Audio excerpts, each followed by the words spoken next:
इसी संबंध में एक सवाल हो रहा है, जैसे अभी आपने फरमाया था कि जो पर्स निकालने में थोड़ा सा अटक गया तो उसने गोली मार दी, तो इसी तरह बहुत सारे वाकये ऐसे हुए हैं। मेरे दमा के दोस्त से यंग अपने बीवी बच्चों को आइसक्रीम खिलाने लगी गया गुलशन में, उसके कोई टांग में खुजली हुई होगी, उसने जरा सा हाथ नीचे किया, वो समझा रिवाल्वर निकाला है, उसने भी गोली मार दी। और दूसरी बात ये कि ये जो लोगों के ये अकीदे बने हुए हैं या ईमान ऐसे कमजोर हुए हैं कि इस अस्पताल जाएंगे तो बेटा होगा, इस अस्पताल जाएंगे तो बेटी होगी, जरा इस पर भी वाज़ेह ये जहालत है। ये भी लोगों में एक जहालत है कि इस हॉस्पिटल जाएंगे तो लड़का होता है, यहाँ जो भी गया उसके लड़का पैदा हुआ है, और इस हॉस्पिटल में रिपोर्ट ये कि लड़कियां पैदा हुई। बकवास है भाई, जहालत है। तो ये जो हिंदुइज्म इतना दुनिया में फैला है ना, बुतों की इबादत, ये तवहुम परस्ती इंसान को बड़े से बड़े जराइम करवाती है, बड़े से बड़े जराइम। कोई दलील नहीं है। जो लड़का है वो चाहे जहां भी जाओ लड़का ही पैदा होगा, लड़की ने पैदा होना है तो जिस हॉस्पिटल में जाओगे लड़की ही पैदा होगी। और इतनी नफरत क्यों है लड़की के पैदा होने से? तुम्हें शर्म नहीं आती यार? तुम भी तो किसी औरत की औलाद हो। उधर जाओ लड़का हो जाएगा तो उधर नहीं जाओ लड़की ना हो जाए यार, लड़कियां 100 लड़कियां हो जाए, क्या है इसमें? हिंदू बन जाओ, मेरा ख्याल है। मुझे ऐसे मुसलमानों पे बड़ा गुस्सा आता है, कमबख्तों सारे काम तुम हिंदुओं वाले कर रहे हो, गैर मुस्लिम वाले कर रहे हो। मुनाफकत छोड़ दो, मुनाफकत छोड़ दो। यहाबुली मैं यशाउ इनासा, अल्लाह कहते हैं जिसको चाहता हूं बेटियां गिफ्ट में देता हूं। जिसको खुदा गिफ्ट कह रहा है उस पर तुम्हारा मुंह सड़ रहा है, तुम्हारे मुंह से धुआं निकल रहा है, बेशर्मो।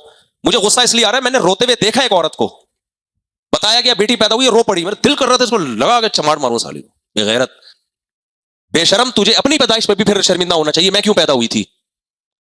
तो ये गैर मुस्लिमों का काम है। जब आखिरत का इंकार होगा ना तो बड़े से बड़ा जुर्म भी इंसान के लिए हलाल हो जाएगा। ये सारे आखिरत के मुनकिर लोग हैं, बेईमान लोग हैं जो खुदा पर ईमान नहीं रखते। सब उन बेईमानों का काम है। ये नस्ल रोकना भी बेईमानों का काम है कि खाना ले मेरे पैसे, ये अपनी औलाद को रोक रहा है। देखो अगर रोक रहा है, सेहत का इशू है, तुमसे संभल नहीं रहे बच्चे, रोक लो।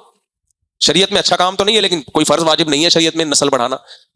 तरगीब है नस्ल बढ़ाओ भाई, लेकिन इस बेस पे रोक रहा है ना कि मेरा पैसा खाएगा, तो तुमसे बड़ा बेशरम दुनिया में कोई नहीं है। कमबख्तो, तुम्हें खुदा ने तो पैदा किया, तुम्हारी मां की छाती में दूध पैदा करके बता दिया कि तुम्हारा रिस्क मेरे जिम्मे है, तो तुम्हारी औलाद को कैसे खुदा भूल जाएगा?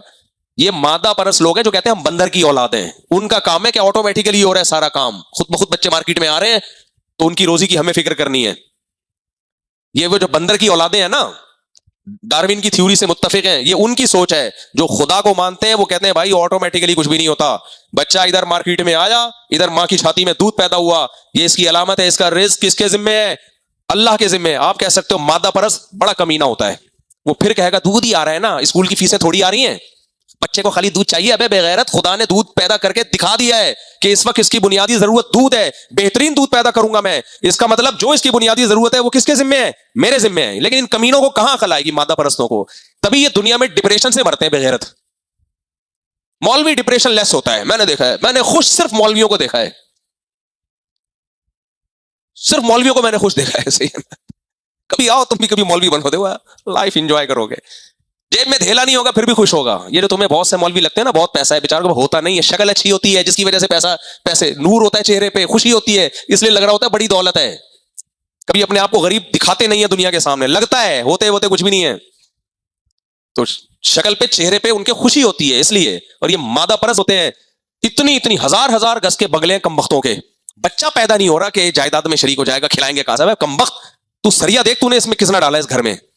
जितने का तेरा बैतुल खला है ना, गरीब आदमी का तो घर भी इतने का नहीं होता, और 2 बच्चे। एक्चुअली वो बच्चों को एक्चुअली पालना बड़ा मुश्किल है आजकल, इकोनॉमिकली बड़े इश्यूज हैं, इकोनॉमिकली टॉपी ड्रामा रख के चमाट मारो। तो मैं कहता हूं इन पर दुनिया में फिटकार है। हजार गज के कमबख्तों तुम्हारे बंगले हैं, उसमें रहने के लिए बंदा ही नहीं है, ना तुम्हारी बहू है, ना तुम्हारे दामाद है, ना तुम्हारे पोते हैं, ना तुम्हारे नवासे हैं, कुत्ता लेके घूम रहे हो तुम। ये कुत्तापन है या नहीं है?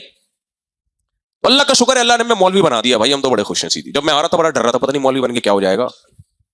जब आए तो हमने कहा भाई यही जिंदगी है भाई, असल तो यही, आप मौलवी ना बनो, इंसान के बच्चे तो बन जाओ यार, मुसलमान तो बनो। तो या तो अल्लाह का इंकार कर दो, डार्विन की थ्योरी पे आ जाओ, हम सब बंदर की पैदावार है, खुदा बुदा कुछ भी नहीं है, माज़अल्लाह सब ऑटोमेटिकली चल रहा है।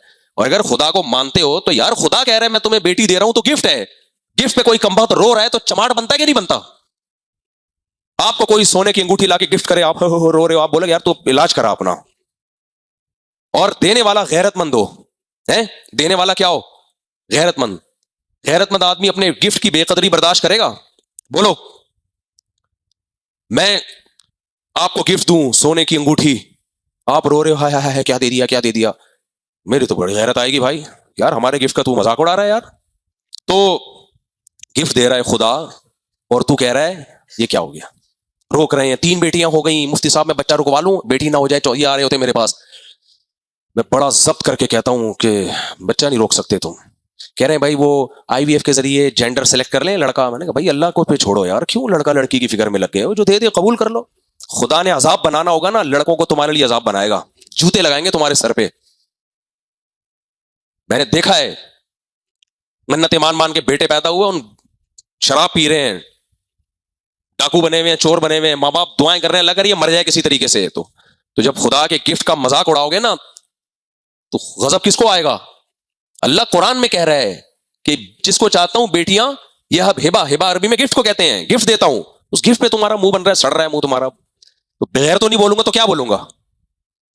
बेशरम, बड़ी बेशर्मी की बात है। ये पूछा भी नहीं करो मुझसे ना ये मसला, 3 बेटियां पैदा हो गई तो नस्ल रोक लूं। वैसे ही रोक ले भाई, तेरे को नहीं चाहिए बच्चे, कि शरीयत में बच्चे पैदा करना फर्ज नहीं है, ये जहन में रखो। मैं शरीयत का मसला नहीं चेंज कर सकता, आपकी मर्जी, आप एक बच्चा भी ना पैदा करो, अपना बुढ़ापे में कुत्ते रखो, आपको जो आपको दुनिया में सजा मिल जाएगी इसकी, कुत्ते लेके घूमोगे, ना तुम्हारी बहुएं होंगी, ना दामाद होंगे, ना कुछ भी नहीं होगा, कुत्ता होगा तुम्हारे पास। अंग्रेजों के पास यही है, बुढ़ी औरत के पास एक कुत्ता होता है, बुढ़े के पास एक कुत्ता होता है, एंजॉय कर रहे हैं लाइफ को। कुत्तापन है या नहीं है? कुत्तापन है यार, और इससे बड़ा क्या कुत्तापन हो। कुत्ता मर जाए तो रो रहे हैं, कुत्ते को हॉस्पिटल में लेके जा रहे हैं, अबे नाने के लेके जाओ, दादा को लेके जाओ, दुआएं लो। कुत्ता दुआएं भी नहीं देता, बहु बहु करता है। कुत्ता रखो, वफादार जानवर है, हिफाजत के लिए जानवर है, इंसान नहीं है वो। जानवरों से फायदा लेने का हमें हुक्म है, तो फायदा लो, परिंदों की हिफाजत करो कुत्तों से, मुर्गियों की हिफाजत करो कुत्तों से, चोर डाकू का खतरा है, कुत्ता रख लो, वफादारी करेगा, इतना ठीक है। फैमिली मेंबर बनाने की जरूरत बोलो नहीं है, फैमिली मेंबर नहीं बनाओ कुत्ते को, है वो कुत्ता ही। और ये कुत्ते को फैमिली मेंबर वो बनाते हैं जिनके पास इंसान पालने के लिए नहीं होते, समझ रहे हो। इंसानों से वफा नहीं मिलती उनको, है ही नहीं, पैदा ही नहीं किए ना, तो वफा कहां से मिलेगी। ये सब टोपी ड्रामे हैं। तो नस्ल इस बेस पे रोकना कि खिलाऊंगा कहां से, इस बेस पे नस्ल रोकना बोलो हराम है, इस बेस पे नस्ल रोकना हराम है, इसमें अल्लाह को गजब आता है। तो तू 6 फुट का बना दिया मैंने तुझे, और ये जो डॉक्टरों की बातें सुन सुन के लोग डिप्रेशन में जा रहे हैं ना, मैं भी ऐसी बातें कर रहा होता हूँ, डॉक्टर तो करते ही हैं कि ये खाएं, एक्चुअली ये खाएं, इतना प्रोटीन हमारी डाइट के लिए, इतनी कैलोरीज। ये मालदारों के चोचले हैं। ये किसके चोचले हैं यार, बोल लो ना, मैं भी तो बोल ही रहा हूं ना। ये मालदारों के चोचले हैं। जब आपकी जेब में पैसा हो तो ये सारे चोचलों पर अमल करो, बैलेंस डाइट, ये मालदारों के चोचले हैं। अंडे इतने, प्रोटीन, गोश्त, और इतना फैट, और डब्बे पे पहले देख रहा इतनी कैलोरीज हैं।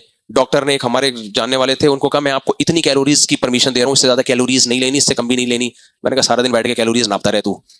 तो ये मालदारों के चोचले हैं, और इस पर अमल करना चाहिए मालदारों को। इतने बताओ, मैं खुद मशवरा देता हूं, जब पैसा आए तो सबसे पहले खुराक अच्छी करो, करो जरूर। जब पैसा नहीं है ना, जो खाओगे ठा करके लगेगा। गरीब आदमी वैसे ही 100 साल जी लेता है, समझ रहे हो। खुराक का सिस्टम इतना पेचीदा अल्लाह ने हमारी बॉडी में बनाया है ना, कि वो तमाम उसूल और ज़ाब्ते टूट जाते हैं जब जेब में पैसा ना हो। मैं बलूचिस्तान में जब गया, वहां मैंने बूढ़े लोगों को देखा, सिर्फ बकरी का दूध, शहद और रोटी, इस पे 90 साल गुजार दिए। अबे विटामिन सी किधर से मिल रहा है तुम्हें, इतनी सारी चीजें हमें चाहिए, शहद में थोड़ा बहुत होता होगा। ओ भाई 90 साल, मैंने कहा इनकी सिर्फ रोटी और क्या नाम है ये शहद और दूध बकरी का, 90 साल गुजार दिए यार। डॉक्टर मानेगा इसको? डॉक्टर के पास वो चला जाता है, एक्चुअली बैलेंस डाइट होनी चाहिए, सुबह आप आधा किलो बकरे का गोश्त, दोपहर को थोड़ा सा फिश, ऐसा ही होगा ना, शाम को सैलेड जिसमें गोभी के पत्ते भी हों, हमें हरे पत्तों वाली सब्जी जिसमें मैग्नीशियम होता है। वो कहेगा भाई ये सारा प्लान अपने पास रख। मैंने एक वाकया सुनाया था आप लोगों को, सऊदी अरब में एक आदमी की 4 बीवियों ने केस किया, ये सच्चा वाकया। ताइफ के जो जज हैं उन्होंने हमारे उस्ताद को खुद सुनाया, हमारे टीचर हैं, उस्ताद हैं, वो ताइफ के जज से मिले। सऊदी अरब में एक शहर है ना ताइफ, उनके जज से कहा कि आपकी जिंदगी में कोई अनोखा वाकया आया हो तो आप बताएं। तो उन्होंने कहा मेरी जिंदगी में सबसे अनोखा वाकया, 4 जवान औरतों ने केस किया अपने शौहर के खिलाफ। 4 बीवियां थी एक बंदे की, कि हमारा शौहर ने हमें तंग करके रखा हुआ है। तंग करने का मतलब समझते हो, वो वाला मतलब, किसी दिन नागा ही नहीं करता, वहां खाया हुआ है हमारा। तो कहते हैं, मैंने कहा यार बड़ा कोई पहलवान टार्जन है यार, डाइट प्लान बनाया हुआ डॉक्टरों ने, लिखे दिए इतने प्रोटीन है, और ये फिर उसके बाद फिर ये वर्कआउट करना है, फिर ये करें, ये सब। मैं खुद इन चीजों का कायल हूं, लेकिन जब जेब में पैसे हो, सही है, नहीं है तो जो खा रहे हो ना, अल्लाह उसी को ठा करके लगा देगा। हाँ, ये गंद बला ना खाओ जो बर्गर पिज़्ज़े, गरीब तो ये खाता भी नहीं है, गरीब के पास पैसे ही नहीं होते बर्गर खाने के। تو جج صاحب نے بتایا کہ میں نے سوچا یار بہت کوئی ٹارزن آدمی ہے, 4 بیویوں کو تنگ کر کے رکھا ہوا ہے اس نے یار. کہہ رہے ہیں جب میں نے کہا بلاؤ اپنے ہسبینڈ کو, تو ایک بڈھا بابا آ رہا ہے. کون آ رہا ہے؟ بڈھا بابا. میں حیران ہوا, کہہ رہے ہیں بھائی. جج صاحب کہتے ہیں میں اس کو سائڈ پہ لے کر گیا, میں نے کہا کھاتا کیا ہے, کھاتا کیا ہے, ہمیں بھی بتا دے یار, کیس تو گیا تیل لینے. اس نے بتایا کھجورے اور اونٹنی کا دودھ بس, اور میرا خیال ہے کوئی زیتون کا تیل تھا شاید اس میں, اولیو آئل, بس یہ 2 سے 3 چیزیں یہی کھاتا ہوں. کبھی کبھار کوئی عرب لوگوں میں اونٹ کا گوشت مل جائے. تو کہتے ہیں پھر میں نے کہا اچھا جج صاحب نے تو فیصلہ کر لیا ہوگا آئندہ کھجوروں کا ٹوکرا